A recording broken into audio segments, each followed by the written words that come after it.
तो हमने परिचय दिया कि सर ऐसा क्यों करते हैं, गरीब आदमी है, बड़ी मुश्किल से रोजगार चलता है, तो इनको पुनः रख लिया जाए। तो उधर से आवाज आई कि आप कौन बोल रहे हैं? तो हमने कहा कि हम जयराम कुमार महतो बोल रहे हैं, वर्तमान में गिरिडीह लोकसभा लड़े हैं। तो बोला नहीं, आपसे हम परिचित नहीं है। तो हमें लगा कि शायद वो विधायक या सांसद की पैरवी सुनना चाहते हैं। तो मैंने इतना कहा था कि 2 महीने के बाद चुनाव है, हम बेरमो भी लड़ेंगे, गोमिया भी लड़ेंगे, डुमरी भी लड़ेंगे। अगर वहां से कोई भी सीट जीत के आ जाते हैं तो आपको दामोदर नदी में ले जाकर डाल देंगे। विश्वास कीजिए, विश्वास कीजिए, वो व्यक्ति का भी नाम बता देंगे, ऐसा नहीं हम झूठ बोल रहे। 10 सेकंड में उनका आवाज बदला कि जयराम बाबू बोलिए क्या बात है। अगर मेरे इस व्यवहार से उसका नौकरी बच जाता है तो मुझे अपने इस व्यवहार से कोई कंप्रोमाइज नहीं करना है। 24 साल आपने चला लिया श्रीमान करके, 24 साल आपने चला लिया नियम कानून की बात करके। हमें लगता है कि एग्रेसिव गवर्नमेंट आनी चाहिए और मेरा यही एग्रेशन मुझ में रहेगा। क्योंकि मैं ना संजय मेहता जी के तर्ज पे मैं बरी से आता हूं, ना मैं चौपारण से आता हूं, ना मैं गढ़वा से आता हूं, मैं धनबाद से आता हूं। मैं एक घटना सुनाता हूं सुरेश महतो की, और विधायक मैडम बैठी हैं, हालांकि उस समय वो बहुत किस्सा पुराना है। वो झरिया विधानसभा की घटना है, वो भोरा क्षेत्र की घटना है। एक व्यक्ति है, उनका नाम है सुरेश महतो, मैं उस कौम का बेटा हूं। एक व्यक्ति थे, उनका नाम था सुरेश महतो, मैं उस कौम का बेटा हूं। उनको मारा गया था, उनकी सांसें थी, उनके दोनों पांव को काटा गया था। उनकी सांसें चल रही थी, उनके दोनों हाथ को काटा गया था। उनकी सांसें चल रही थी, उनके दोनों आंख को निकाला गया था। इसीलिए मैं मीठी बात करने नहीं जानता। मुझे लगता है एग्रेशन से राज को बदलूंगा। मैं उस कौम से आता हूं, मैं उस क्षेत्र से आता हूं जहां हमने सिर्फ कत्लेआम देखा है। झारखंड हमने बनाया है भैया। निर्मल महतो के सीने में गोली लगी थी, तब झारखंड का चर्चा दिल्ली में हुआ था। तब राजीव गांधी को पता चला था कि हां झारखंड की डिमांड किया जा रहा है। तो मुझे लगता है एक बार ये श्रीमान, ये नियम कानून, एक बार एग्रेशन की गवर्नमेंट होनी चाहिए। बाकी यूथ डिसाइड करे। मेरा जो व्यवहार है, फॉलो अप के मंच में भी मेरा यही व्यवहार है। पसंद लगे वोट कीजिएगा, ना लगे इग्नोर कीजिए। नहीं, आप जो बोल रहे हैं, आप जयराम जी बोल रहे हैं, सुनने में अच्छा लग रहा है। आप बोल रहे हैं नहीं, सुनने में नहीं। आप तब झारखंड राज्य को नहीं समझते हैं सन्नी जी। मैं बोल रहा हूँ एग्रेशन। नहीं, आप नहीं समझते हैं झारखंड राज्य को। मैं एग्रेशन सुनने में अच्छा नहीं लगता, यही रियलिटी है। एग्रेशन मतलब क्या जानते हैं आप झारखंड राज्य को महोदय? एग्रेशन मतलब आप क्या जानते हैं झारखंड राज्य को? हम उस राज्य से आते हैं जहां एक संसद ने सीने में 12 गोली खाई थी। हम उस झारखंड से आते हैं जहां MP member of parliament Sunil Mahto ने 1, 2, 3, 4, 5, 6, 7, 8, 9, 10, 11, 12 गोली खाई थी सांसद ने।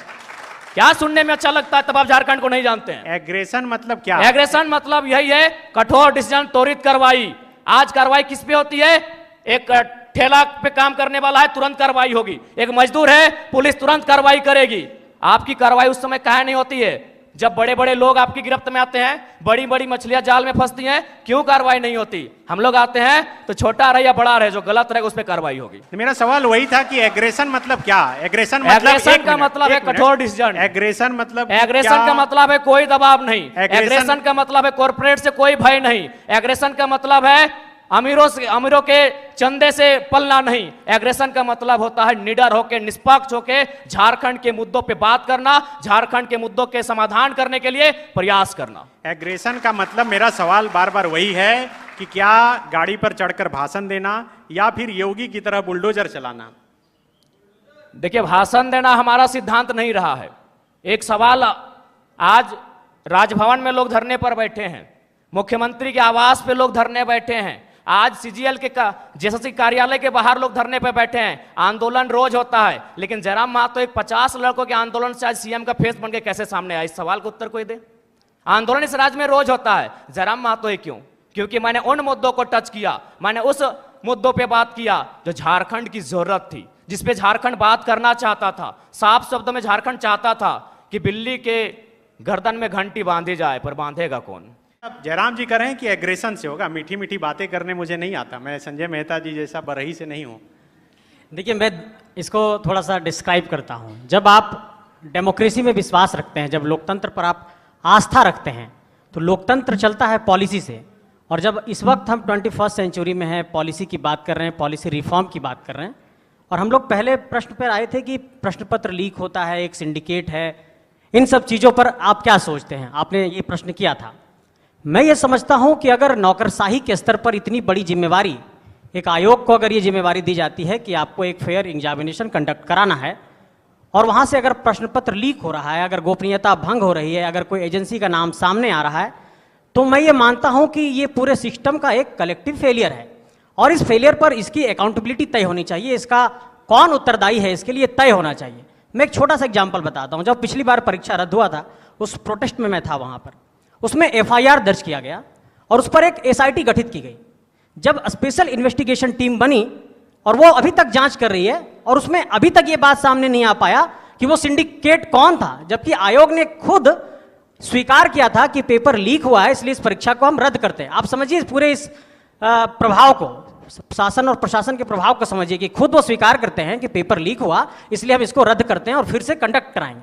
कल हम लोग फिर वहां पर थे जेएसएससी के पास, फिर से एफआईआर लॉन्च हुआ है और फिर से आयोग ये कह रहा है कि अभी हम जांच कर रहे हैं, आपने जो एविडेंस दिया है उस पर हम जांच कर रहे हैं। मैं अभ्यर्थियों की तरफ से, जो 8 लाख अभ्यर्थी जेएसएससी सीजीएल में पार्टिसिपेट किए हैं, उनके तरफ से ये कहना चाहता हूं कि अगर सरकार ये कहती है कि आप मुझे एविडेंस दीजिए, सरकार ये कहती है कि आप मुझे सबूत ला करके दीजिए, तो मैं ये पूछना चाहता हूं कि आपका एसीबी क्या कर रहा है, आपकी एसआईटी क्या कर रहा है, आपके आईपीएस क्या कर रहे हैं, आपका पूरा सरकारी तंत्र क्या कर रहा है। हम शिकायत करेंगे, लेकिन उस शिकायत पर जांच करने की जिम्मेवारी आपको है। और आप ये कहते हैं कि अभ्यर्थी से कि आप ही सबूत लाओ, आप ही हमें पेनड्राइव में दो, आप ही सीडी में दो, आप हमें मूल स्रोत बताओ कि ये कहां से लीक हुआ। तो ये एक तरीके से पल्ला झाड़ना है अपने जिम्मेवारियों से, और मैं इससे इत्तेफाक नहीं रखता हूं। मैं सरकार का कंप्लीट इसे फेलियर मानता हूं। बातों का सिलसिला जो है जारी रहेगा। जयराम जी, इसी से जुड़ा हुआ मेरा एक सवाल है, आप क्या मानते हैं, चूंकि बहुत बारीकी से आप चीज़ों का अध्ययन करते हैं, भाषण देते वक्त किताब पढ़कर भी बोलते हैं, आपने अध्ययन कर पाया क्या सचमुच में ये सीजीएल का पेपर लीक हुआ लग रहा है आपको? देखिए, जैसा कि छात्रों के द्वारा, विभिन्न संस्थानों के द्वारा जो एविडेंस, साक्ष्य प्रस्तुत किए जा रहे हैं, तो प्रथम दृष्टि से तो यह स्पष्ट हो रहा है कि इस बार भी जो सीजीएल का पेपर है उसमें कहीं ना कहीं गड़बड़ी हुई है, धांधली हुई है। और मुझे लगता है कि पिछली बार जो पेपर गड़बड़ी हुआ था, अगर उसका जो लोग दोषी हैं, अगर वे दोषी लोग पकड़े जाते हैं, अगर उन पर कार्रवाई होती, तो शायद इस बार उनका मनोबल इतना ऊंचा नहीं होता। लेकिन चूंकि आपने एसआईटी का गठन किया, आपने समय मांगा, आपको समय मिला, उसके बाद भी ये तय नहीं हो पाया है कि पिछली बार जो पेपर गड़बड़ी हुई थी, जो 28 जनवरी 2024 को जब इसका एग्ज़ाम हुआ था, तो मेरा मानना है कि कहीं ना कहीं आपका कठोर निर्णय ना ले पाना गवर्नमेंट का, आपका क्विक डिसीजन ना ले पाना, उन लोगों का मनोबल को बढ़ा रहा है। हमने कोल माफिया सुना था, हमने लैंड माफिया सुना था, अब यहाँ पेपर माफिया जैसे मामले सामने आ रहे हैं। तो इससे आप इनकार नहीं कर सकते हैं, इस पर आप मौन नहीं रह सकते हैं। ये तो आपको तय करना होगा, इस बात को आपको मानना होगा। क्योंकि पिछली बार हमारे ही 15 साथियों पर एफआईआर हुआ था, आज भी उस मुकदमे के कारण हमारे प्रत्याशी रांची के हमारे आदरणीय देवेंद्र जी जेल गए, उसी मुकदमे के कारण गए थे। तो जाहिर सी बात है, वो हाईलाइट तभी हुआ जब हम लोगों ने प्रोटेस्ट किया। उस प्रोटेस्ट के परिणाम स्वरूप उस समय वर्तमान मुख्यमंत्री माननीय चंपई सोरेन जी थे, एसआईटी का गठन हुआ। लेकिन आज परिणाम और निष्कर्ष आपके सामने क्या है, यानी आप लोग उन माफियाओं के मनोबल को बढ़ाने का कार्य आप स्वयं कर रहे हैं। तो ये तो आपको तय करना है कि आप छात्रों के साथ हैं या पेपर माफियाओं के साथ है, ये सरकार को आके तय करना है। यदि आप पेपर माफियाओं के खिलाफ हैं, तो पिछली बार जो आपने एसआईटी का गठन किया था, उसका निष्कर्ष क्या है, उसका रिजल्ट क्या है, दोषी कौन लोग हैं, वो कटघरे के पीछे कब होंगे, ये राज्य की जनता जानना चाहती है। सीजीएल जेएसएससी के तमाम 6 लाख अभ्यर्थी जानना चाहते हैं। बिल्कुल सूर्या जी, मेरा सवाल जयराम जी से है कि अक्सर वो अपनी जनसभा में मारने काटने की बात करते हैं, क्यों, आखिर ऐसा क्यों?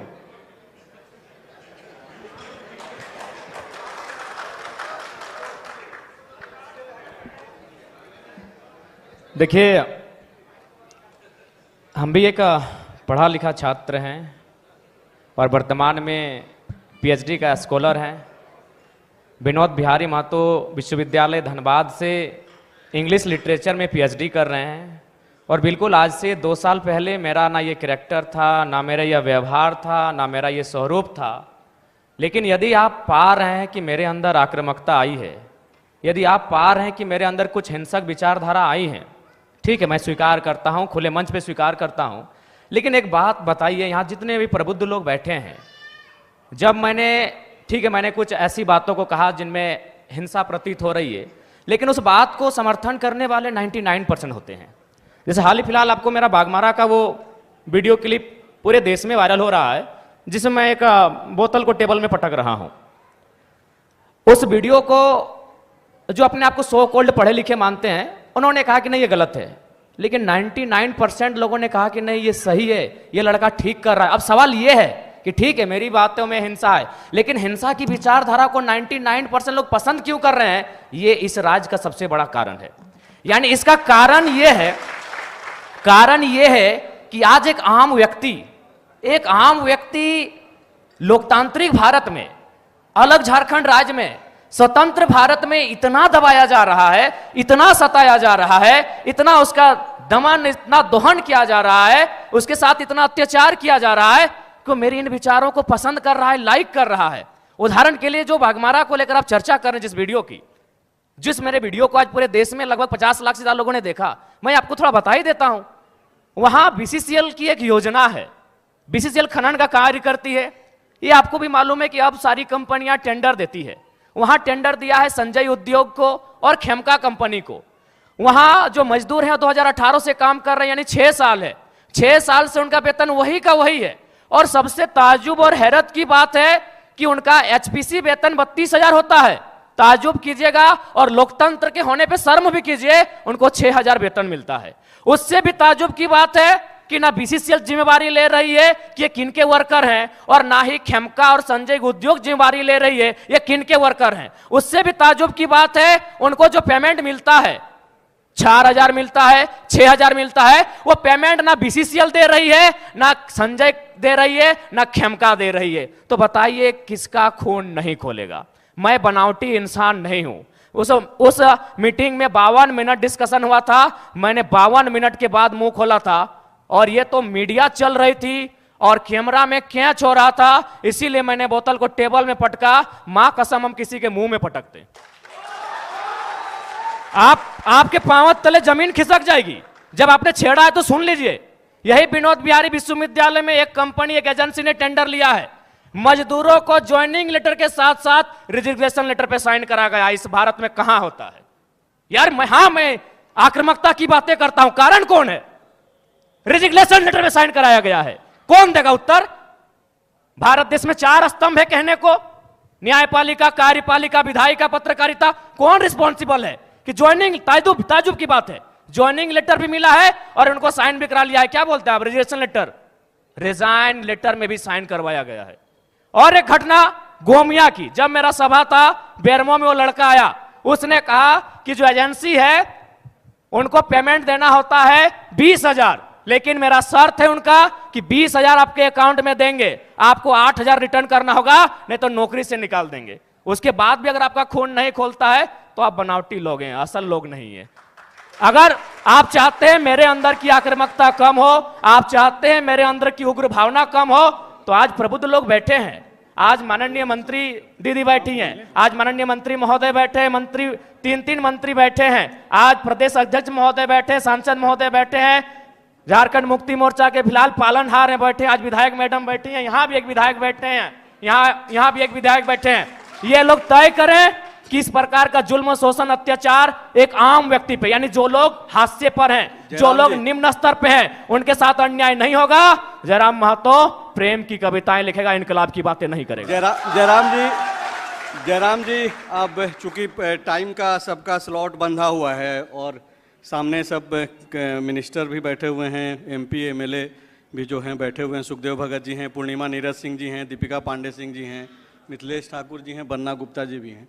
तो अब हम लोग नेक्स्ट सेशन शुरू करेंगे। जी बिल्कुल, सेशन को समाप्त क्योंकि सवाल ही ऐसा था संजय भैया की नहीं, बिल्कुल ठीक है, लेकिन आपका जो जवाब है उस पर भी मेरा एक रिएक्शन है कि आप नेतृत्व करने की दिशा में बढ़ रहे हैं, तो भीड़ तो हत्या कर देती है, मॉब लिंचिंग कर देती है, तो भीड़ को सही नहीं ठहराया। देखिए, अगर आज तक हम 2.5 सालों से भारत के इतिहास में झारखंड की मैं बात कर रहा हूं, बिना बुलाए किसी राजनीतिक दल के अखाड़े में ये भीड़ नहीं होती है। एक ढेला अगर चला हो तो बता दीजिए। जयराम जी ठीक है, भीड़ को नियंत्रण करने आता है, चूंकि अग्रेशन, और ये शौक नहीं है। हाँ, किसी का शौक नहीं है लड़ाई झगड़ा करना।